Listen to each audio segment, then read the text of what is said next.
હોલિકા દહન વિશે।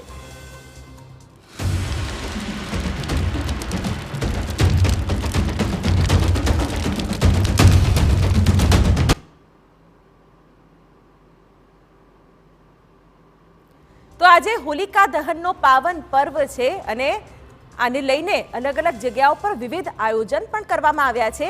અમારા સંવાદદાતા अलग अलग जगह पर અત્યારે હાજર છે અને ત્યાંથી દર્શાવી રહ્યા છે કે કેવી તૈયારી થઈ રહી છે હોલિકા દહનને લઈને।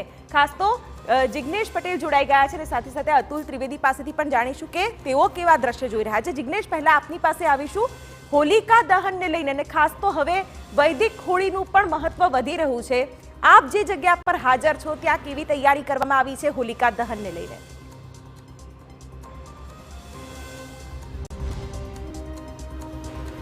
शिवानी, दर वर्षे हवे वैदिक होळीनुं महत्व वधी रह्युं छे कारण के लोको होळीना नामे लाकडानो तो વધુ પડતો ઉપયોગ કરતા જ હતા, પરંતુ કેટલેક અંશે કચરાનો પણ ઉપયોગ થતો હતો, જેના કારણે જે મહત્વ છે તે હોળિકાનું યોગ્ય રીતે મહત્વ જળવાતું નહોતું, પૌરાણિક મહત્વ જળવાતું નહોતું।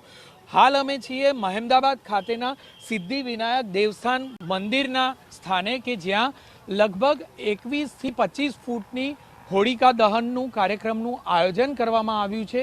નાલંદા વિશ્વવિદ્યાલયની थीम पर आ वर्षे आ होलिका दहनનું आयोजन मंदिरना ट्रस्ट द्वारा करवामां आव्युं छे, जे वर्षोथी परंपरागत अलग अलग थीम पर आ आयोजन करवामां आवतुं होय छे अने मोटी संख्यामां हजारोनी संख्यामां लोको लाभ लेता होय छे होलिका दहननो। जे आयोजको छे तेमनी साथे वात करीशुं के आ वखते खास तो आ थीम बाबते विशेषता शुं छे, खास तो आ वर्षनी थीमनी विशेषता शुं छे अने कया प्रकारनुं आयोजन? श्री सिद्धिविनायक देवस्थान में हूँ अमीबेन शाह ट्रस्टी। आ वखते अमे लोग 25 फूट ऊँची होड़ी और 30 फूट बाय 30 फूट लांबी पहोળી होड़ी करी है। अमे छेल्ला 12 वर्षथी आ प्रांगण में अमे होड़ी प्रगटाए छे अने अमारो आशय हमेशा वैदिक होड़ी करवानो होय छे। आ वखते अमे नालंदा विद्यालयना कॉन्सेप्ट पर होड़ी करी है, जे आई थिंक अत्यार सुधीनी सौथी मोटी होड़ी पण एक करुण होड़ी हती। ज्यारे आ जे होड़ी छे अमे 1500 किलो औषधिओ, 751 श्रीफળ અને 5000 થી પણ વધારે અલગ અલગ લાકડાઓનો ઉપયોગ કરીને બનાવવામાં આવી છે। એમાં છે ગાયના છાણ છે, કેસુડો છે, આંબો છે, બધા જાત જાતના ઝાડનો અમે ઉપયોગ કરવામાં આવ્યા છે। આમાં અમે કપૂર ગુગળનો ઉપયોગ કર્યો છે, જેનાથી આજુબાજુના લગભગ 2 થી 3 કિલોમીટર સુધીના વાતાવરણમાં બધા વાયરસ નાબૂદ થઈ અને એકદમ વાતાવરણને પ્રકૃતિત કરે એવું અમે આયોજન કરવામાં આવ્યું છે। આપને પૂછીશ કે ખાસ તો હોળિકા અને પ્રહલાદની એક અનેરી કથા જોડાયેલી છે, કયા પ્રકારની વ્યવસ્થા જેથી કરીને સામાન્ય લોકોમાં એક સારો મેસેજ? જય ગજાનન। શ્રી સિદ્ધિવિનાયક દેવસ્થાનમાં આ વખત એવી વ્યવસ્થા કરેલી છે કે હોલિકાની ઉપર ડ્રોનથી અમે લોકો બેસાડીને જ્યારે બાળકોને પણ મજા આવે એના માટે થઈને ડ્રોનનો ઉપયોગ કરી અને ઉંચકીને પ્રહલાદને લઈ જવામાં આવશે। જ્યારે હોલિકા પ્રગટાઈશું ત્યારે એમને ઉંચકીને પ્રહલાદને લાવી અને એના માટેની એક અલગથી વ્યવસ્થા કરવામાં આવી છે। વૈદિક હોળી કેટલી મહત્વપૂર્ણ આજના સમાજ માટે છે અને ખાસ તો કયા કયા પ્રકારની ઔષધિઓ અને કેટલા કિલો ઔષધિઓનો ઉપયોગ? લગભગ આની અંદર 1500 કિલો જેટલી ઔષધિઓ વાપરવામાં આવી છે।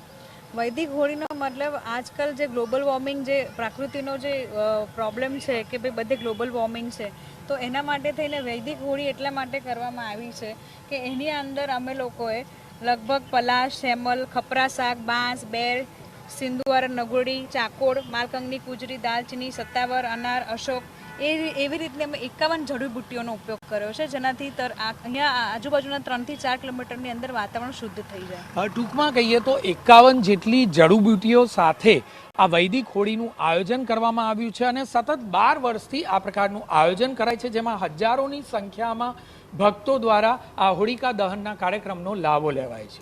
બિલકુલ। તો સાથે અમારા સંવાદદાતા અતુલ પણ જોડાઈ ગયા છે। અતુલ, ક્યાંક થીમ બેઝ હોળીનું આયોજન કરવામાં આવ્યું છે, તો નાની નાની સોસાયટીઓ અને મહોલ્લામાં પણ હોળીના દહન માટેની તૈયારીઓ કરવામાં આવી છે, કેવી રીતના દ્રશ્યો આપ જોઈ રહ્યા છો?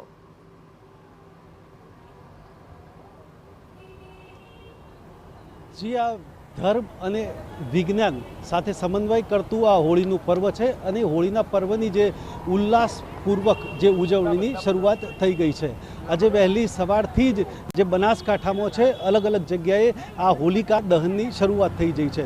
અત્યારે આ પાલનપુરનો જે ટેલિફોન એક્સચેન્જ વિસ્તાર છે અને આ ટેલિફોન એક્સચેન્જ વિસ્તારમાં જે અહીંના લોકો છે તેઓએ રંગોળી દ્વારા અને જે પ્રકારે અહીંયા હોળીને શણગારી છે અને આ જે હોલિકા દહનની જે તૈયારી છે તેને આખરી ઓપ પણ આપી દીધો છે.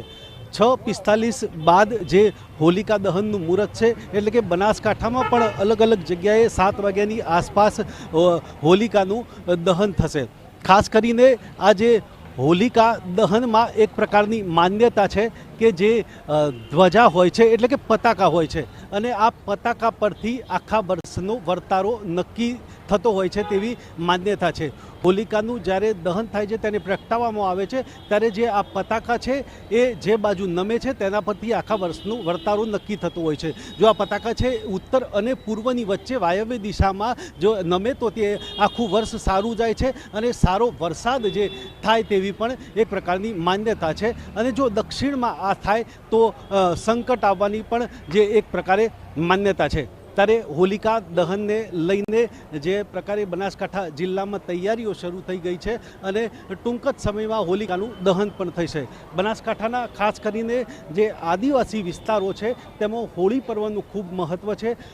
જે પારંપરિક રીતે આ લોકો જે છે એ હોળીનું પર્વ ઉજવતા હોય છે. ત્યારે અત્યારે તો બનાસકાંઠામાં એક તરફ અમદાવાદમાં અને બીજી તરફ બનાસકાંઠામાં કઈ રીતે હોળીની તૈયારીઓ કરવામાં આવી છે તે અમારા સંવાદદાતાએ દર્શાવ્યું.